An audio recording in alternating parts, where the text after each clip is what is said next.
Only 2 hours were enough for Hungerford to turn into hell.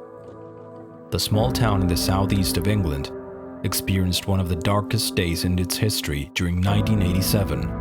The market town of Hungerford in Berkshire is sealed off by armed police tonight. At lunchtime in the town's high street, which was crowded with market day shoppers, a man armed with an automatic rifle went berserk. A lone gunman had turned the quiet little town into chaos, where violence was the constant. Armed to the teeth, Michael Ryan had started the disaster. It was one of the deadliest shootings in British history. Nobody knows what made loner Michael Ryan a ruthless killer, but it started here at Savernake Forest in Wiltshire at 11 this morning. The deaths followed one after another in just a matter of minutes. It was all random. Ryan had no clear objective other than the idea of taking as many lives as possible. According to the Chief Constable of Thames Valley Police, at least 9 people have been killed and 14 injured. The majority were shot in the high street. One of those killed was a policeman. Michael was incessantly reloading his weaponry as he strolled through the busy streets of Hungerford. There, while all was chaos, he would meet his nearest and dearest, and clouded by bloodlust, he would make the worst mistake of his life. And there's a son carrying 2 rifles and a handgun, clearly having done something absolutely terrible. His mother gets out of the car, puts her hands up, and pleads with him. Ryan shoots him, kills him. In Michael Ryan's head, there were no ideas. It was all violence, even if it was his mother who paid for his sins. For him, there was only one goal: to take as many lives as possible. However, when he was in his last minutes, the bloodthirsty shooter realized what he had done. He seems incredibly concerned about his mother. That seems to be what is at the forefront of his mind, what he's most concerned with.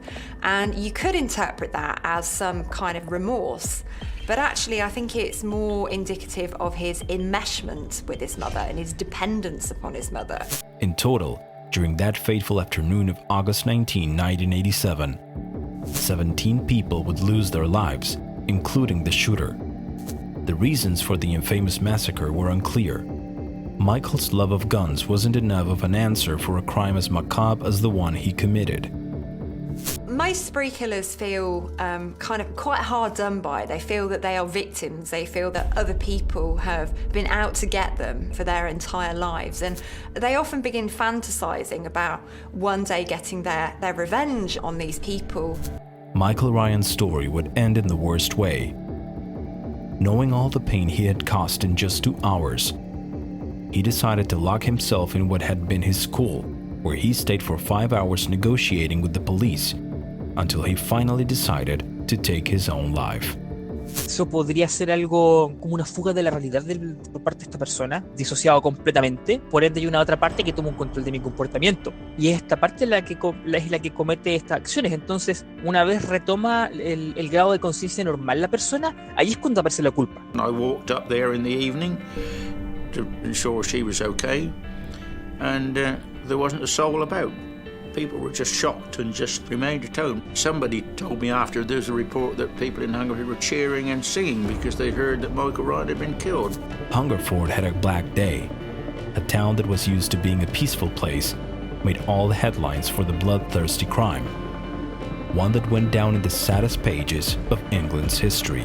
The press asked me, when was the last murder in Hungerford, do you think? And there were 2 policemen murdered in Hungerford in 1876.